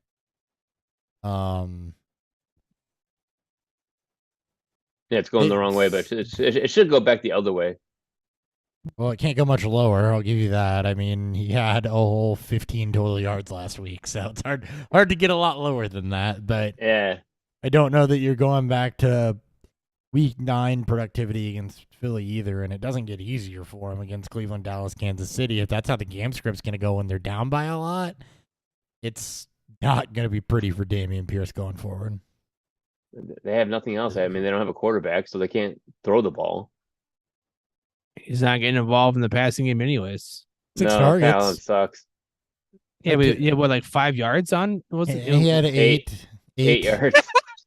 We had 8, Dan. Just a bunch of Fucking screen liar. passes. 8 yards on 6 catches is that's not good. That's not a recipe to earn more fucking targets and catches. Well, as Ryan mentioned, there's not a lot of things There's that not have a lot there, of so- options there, so Which means you sell Dameon. I hate to say it, but you're gonna have to likely sell Dameon Pierce because Houston's not gonna just roll there's into no the same year value. next You year. got a Subway chicken teriyaki sitting back there. You're gonna trade for him? Like, you got to sit on him. That and sounds hope- pretty fucking good. I'm You not gotta, gonna lie. you gotta, you With gotta, a bite missing out of it. Yeah, Yeah, with the bite Also, missing out your of it. screen totally froze, Ryan. So you're just static. We're about to lose Ryan. We're about to lose We're our gonna third lose- member of we're- Chevelle here Yeah, we're gonna lose him. That's all right. at some point. I'm still here. Yeah, Well, but your camera's well- froze. We know you're still here, but your camera ain't doing shit. No, like everything like froze. Like you guys say I froze, all of a sudden everything froze. I'm like, uh-oh. Anyway, moving on. I'm really focused right now, all right? You are very focused. Commanders at the Giants. Commanders 2.5-point favorites on the road. A 40.5 is the game total, which tells me that this game is going to go slightly over at 41 points. Commanders have covered 7 games in a row. Giants have been very good this year, 4-2 as a home team, 6-1 as underdogs, 8-3 in the year as well.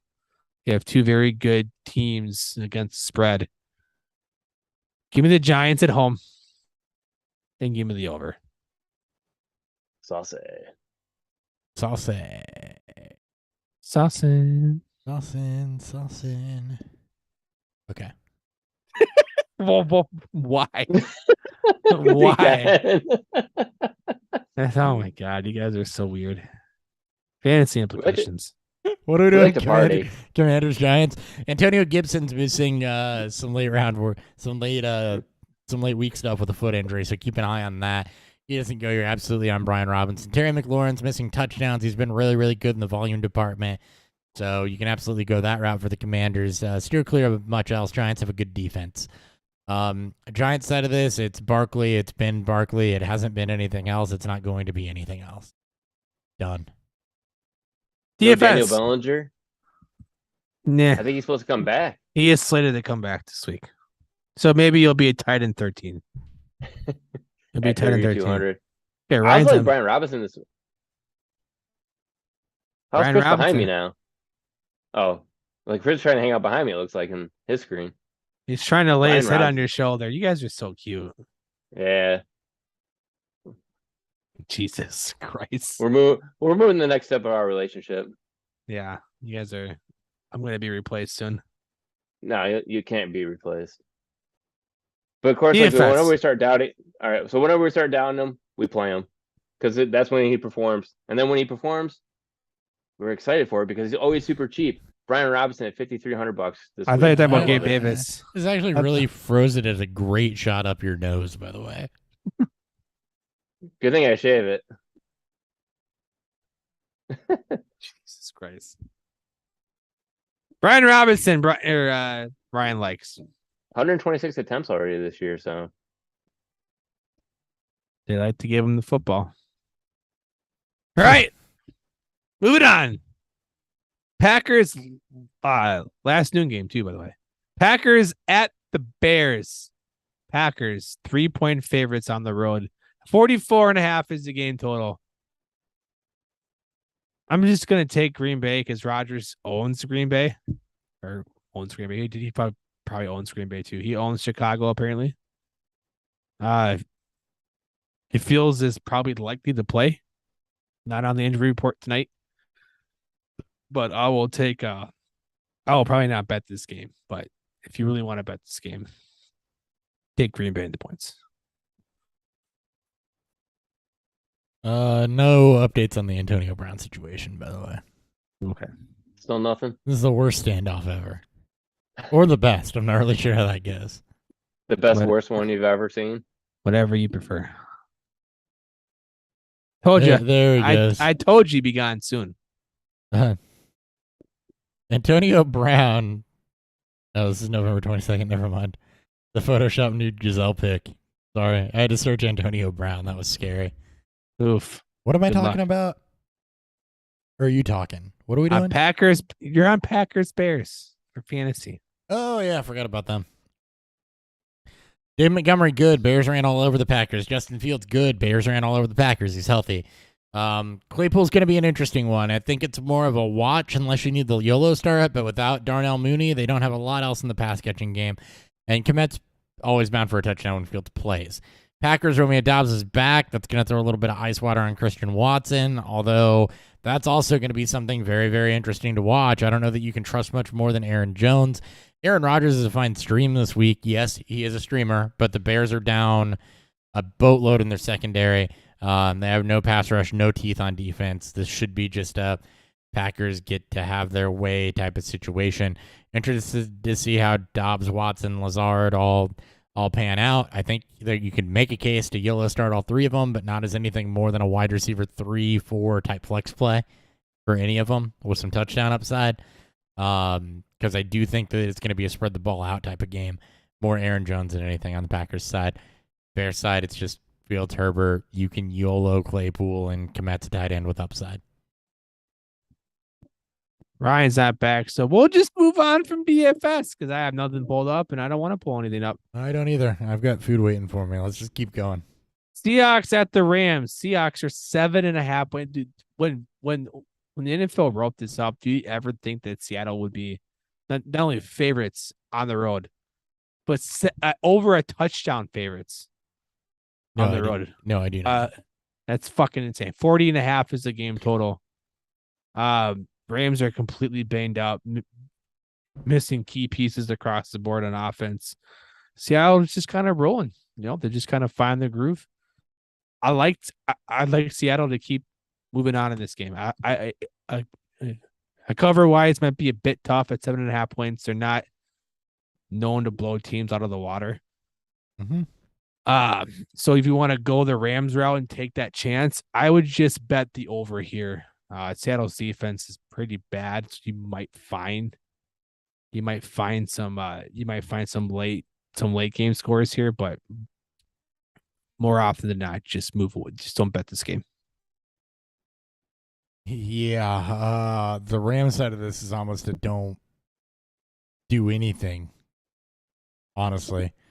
Kyron Williams and Cam Akers are splitting, and that is ugly. That is ugly. I can't think of anything in the passing game that I want to go to here. Bryce Perkins is likely starting again. Oof. If you need to YOLO the running backs, because you lost people and didn't win waiver claims, YOLO the running backs. But other than that, I don't want anything to do with the Rams side of this. No Aaron Donald this week. That's great news if you're Kenneth Walker. Geno Smith, I think, is a fine stream this week, and I think I am going to have to stream him in not have to, but I'm going to choose to in at least one place. DK Metcalf's target volume over the last 4 weeks has been fantastic, so I absolutely read at that. I didn't realize this. He had 15 targets last week. Metcalf did. Jesus. Well, it's a great shootout game last week. Yeah, so you can absolutely roll with that.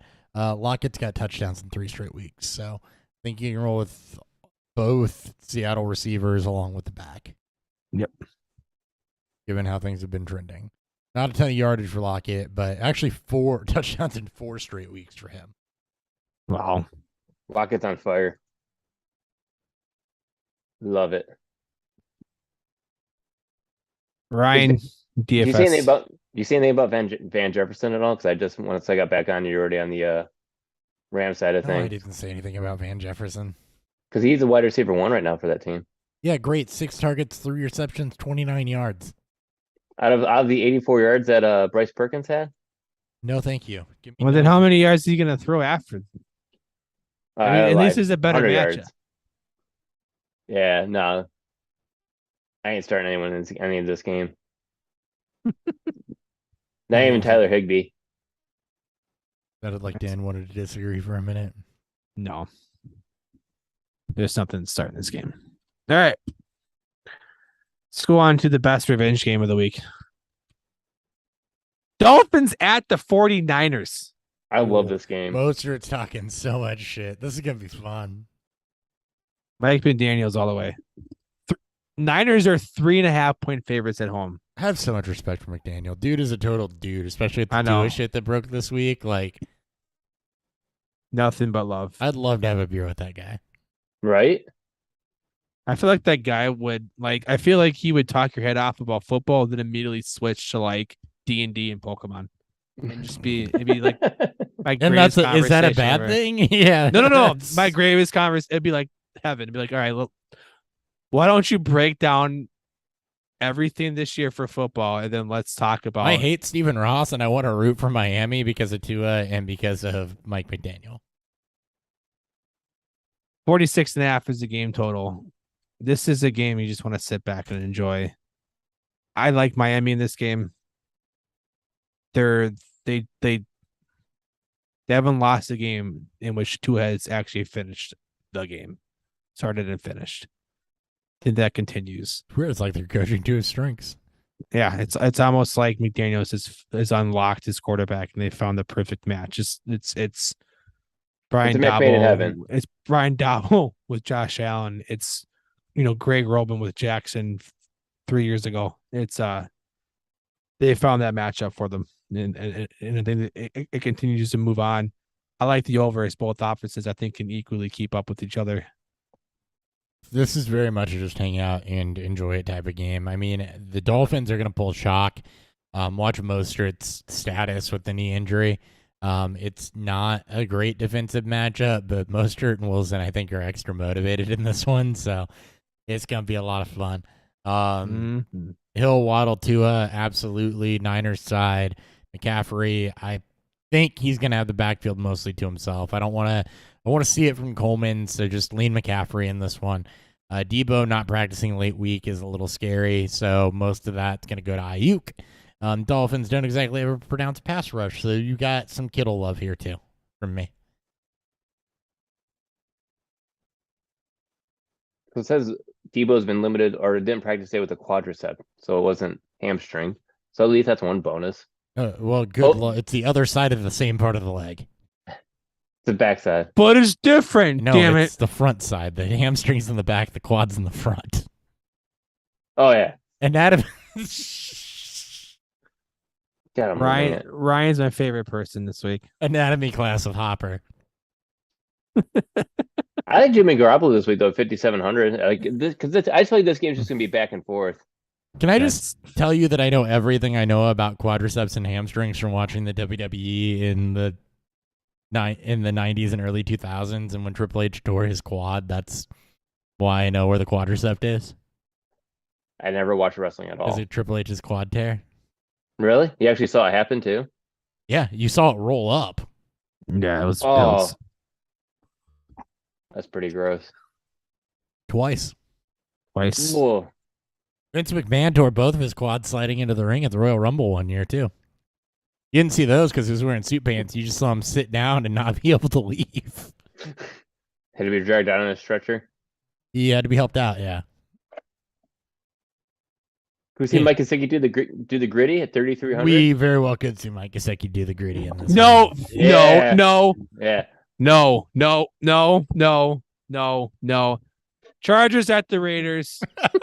Chargers are 1-point favorites on the road.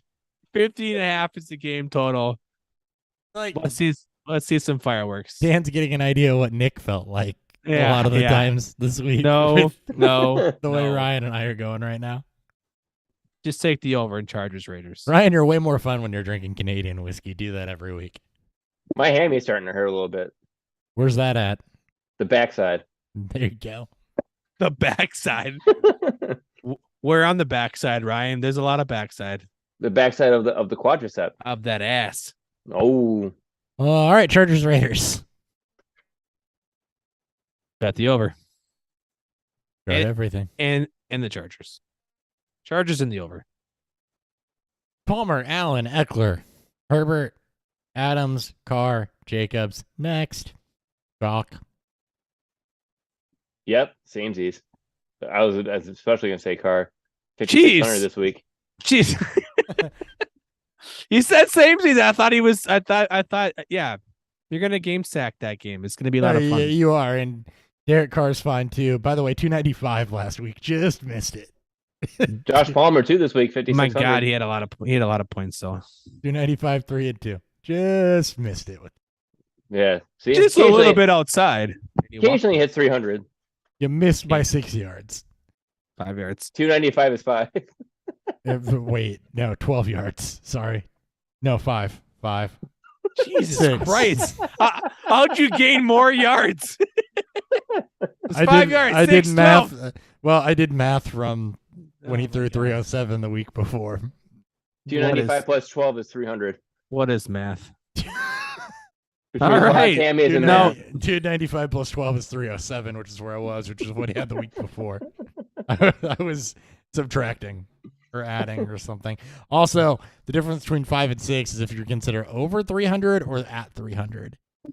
I mean, Equal to or greater than or equal to. he got to 300. That's still the bonus on draft. 300, yeah, 300 is the bonus. Well, okay. Chiefs at the Bengals. Chiefs 2.5-point favorites on the road. 52.5, your highest game total of the week. Start everything here too. The afternoon slate's gonna break. It's gonna break a lot of hearts in DFS, especially when the early slate, a Pittsburgh Atlanta game is your highest game total until the afternoon game starts. So, as Hopper mentioned, just start everything, and in this game, take the Chiefs, and the over. A lot of overplays this week with a lot of great matchups. As I mentioned, start everything that matters here. Chase should be back. Higgins will be fine. Mixon will be fine and should be back. Hayden Hurst has been decent for a tight end. Chiefs side of this, absolutely Kelsey, absolutely Juju. Isaiah Pacheco. Yeah, do it. No, but I'm not in Just- Pacheco this week. Hey, No, What? it's a McKinnon week. He's hurt. He hasn't been practicing all week. His hamstring, which is on the backside. That's a soft tissue That's injury. even worse, You don't play, and that's the yeah, worst of you the soft definitely tissue don't play. injuries. Yeah, that's the one soft tissue. You don't want to be soft. You want it hard, ready, firm, and ready to go. That'd be cramping. You don't want that either. I know. It's all right, Ryan. Maybe. Ryan, you got a line to drop here, I think, because you have to drop it every week. I intentionally didn't mention somebody. Who's the one player that you always talk The about? on one the player Chiefs? on the Chiefs, you're always like, it's his week. Oh, Marquez Valdez-Scantling? Yeah, It's his you week. finally off of that, or Yeah. I like Sky more. He goes, yeah. It's gonna be the week where he goes Probably. It will be this 6 week. for 125 and 2 on 6 targets. It's gonna be. It does show. Sky Moore back to back 6 target games. He's coming along nicely. Yeah, he's supplanted Valdez-Scantling. They're not doing the deep pass, so And Juju's getting healthier. I think the deep pass can come back, and especially in this game. Yeah, I'd love to see it. Jamar Yeah, Chase is back. Higgins, Burrow, could be fun. Boyd. It'll be fun. All right, that's it. I'm back on the Marquez Valdez-Scantling. This game but better fucking let's go go. over. We better not get a game like fucking last year. All right. Last year I thought it was a shootout. Playoffs. Oh, Actually, playoffs would have been fine because the Chiefs are up big, and then both games the Bengals came back Yeah, it's gonna and be won with decent game it's total. gonna be fun. No, yeah. Actually, we'll take that. yeah, We'll take that. it's gonna be fun. 2 Colts- games left. Colts Cowboys. 2 games left. Sunday Night Football. Colts at the Cowboys. Cowboys 10.5-point favorites at home. And 43.5 is the game total. Both teams were blue and white. I don't know how you predict this one. I don't know. I mean, you flip a coin, I guess. 10.5 points is a lot of points to cover. A lot of backdoor shit can happen.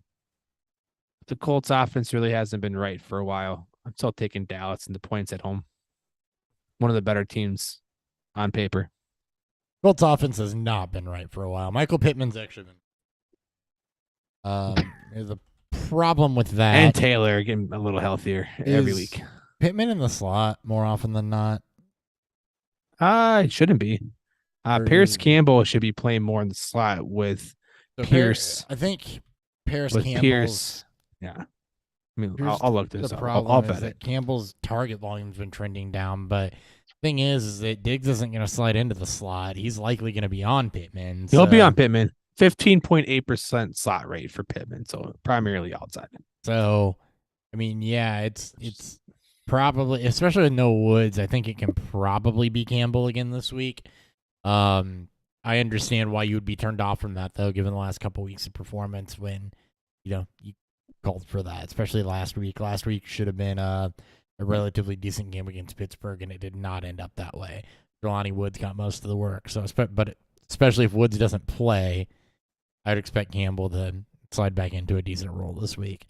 And then Jonathan Taylor, absolutely. Pittman's a fade because, like we just talked about, he's probably going to end up with Diggs, playing primarily outside. So you got to be wary of that. Dallas side of this, just go for it. CD, Pollard.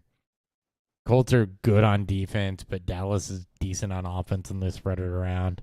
So CD, Pollard, Zeke, why not? Number Well- 1 slot receiver, football. CD. Paris Campbell. No, Paris Paris Campbell. Campbell. Yeah. Most, really? Most routes run from the slot, it's been Paris Campbell.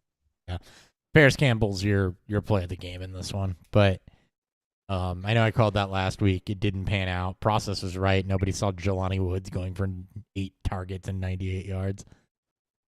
Every now and then, Matt Ryan has a mad crush on tight ends. You just gotta accept it. It goes back to the Tony Gonzalez things.